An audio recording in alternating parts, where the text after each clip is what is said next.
Let me ask you about It's that more deficit. support than that. I hear this term deficit, and I wonder, is it a deficit? Now, we're getting 1.4 million more dollars from the state than we did the year before.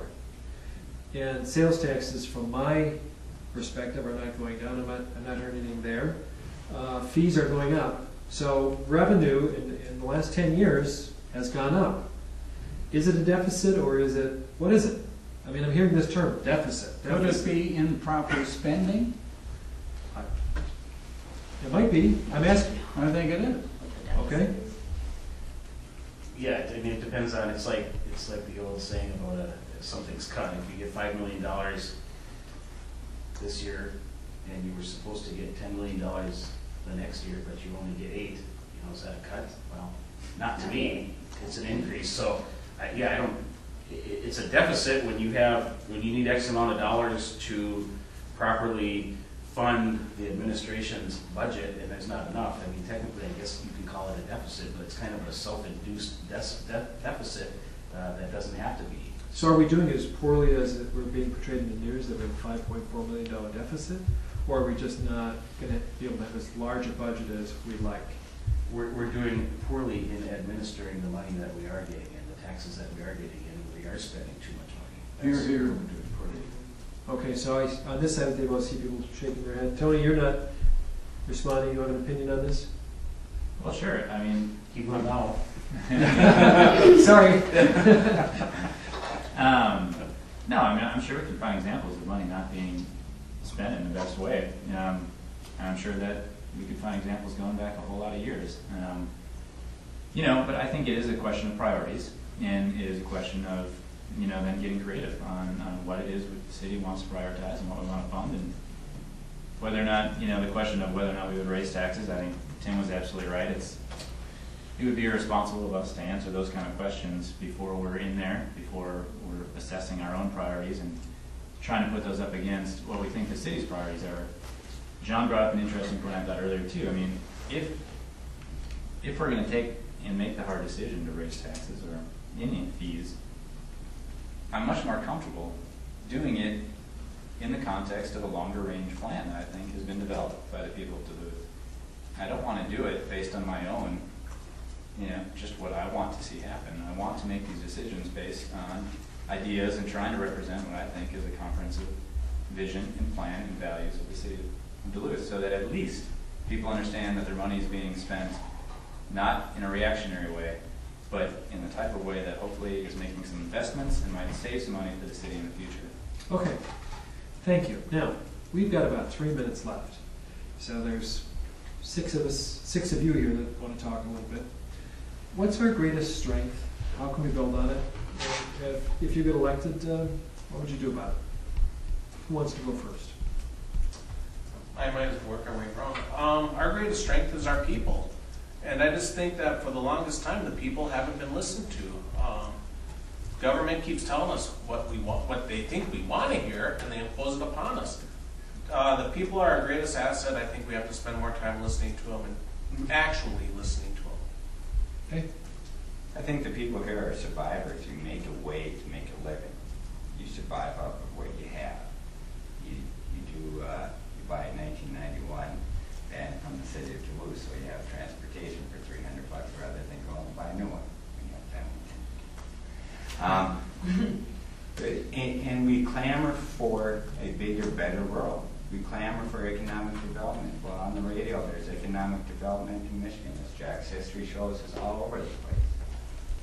And really, we need to focus on what our assets are. And if you want to know what they are, stop and talk to someone from the city sometime as you're walking down the lake walk. They'll tell you how wonderful your life is, that you get to be here. And if we all can remember that, we all can work towards the comprehensive plan. And understanding we all want the same things. We want a better life, to raise our families, to watch them grow so they can stay here. And we can pass it on. Thank you. Jack. Take a look at Sirius. They are so happy with that workforce. We have an excellent work ethic out of this town, coming out of our education and the rest of it. These people love it here, they want to stay here, and they want to expand here. And I've been working quietly with them on a potential expansion. But it's the people the work ethic, the productivity that you can get out of people, and they all become part of the community. It's a team. Good.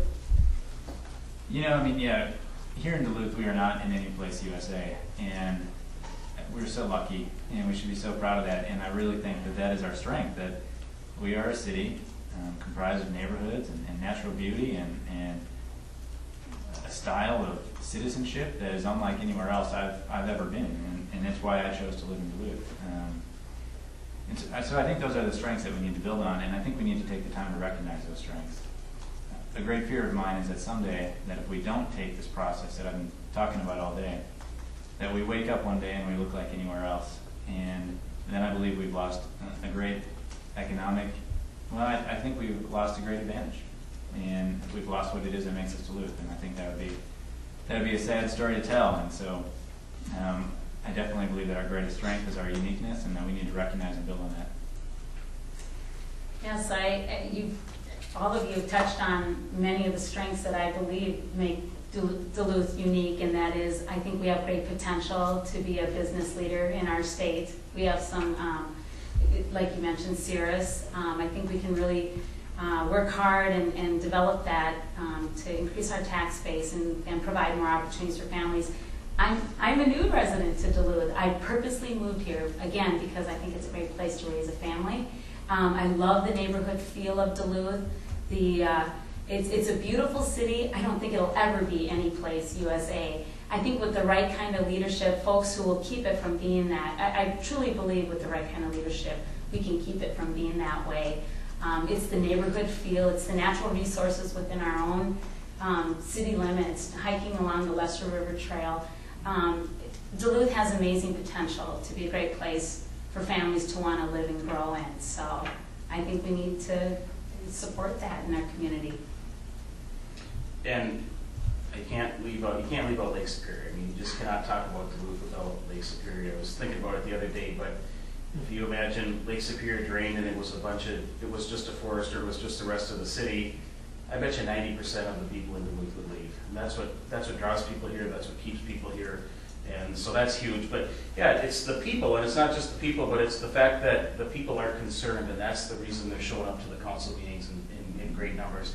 And what we need to do is we need to find a way to bring these people together, and that's why I talked about the endorsements. All those things are divide the city and divide the people, and we need to find a way to agree on what we can agree on and find a common ground and move forward, and we can do that. But that's our assets, the fact that people love Duluth, they want to be here, and they want to make it a better place. Good. Well, I want to thank each and every one of you for putting yourself out there, for running for office. John, of course, it's always entertaining. Tony, you have 10 children, so you've got a big stake in the city. Jack, you've been around the block a little bit, if I can say that, but yet you're willing to get back on the track. Tony, you're new. Becky and Tim, again, great contributors. So thank you very much, and you'll see this on the web coming up very soon.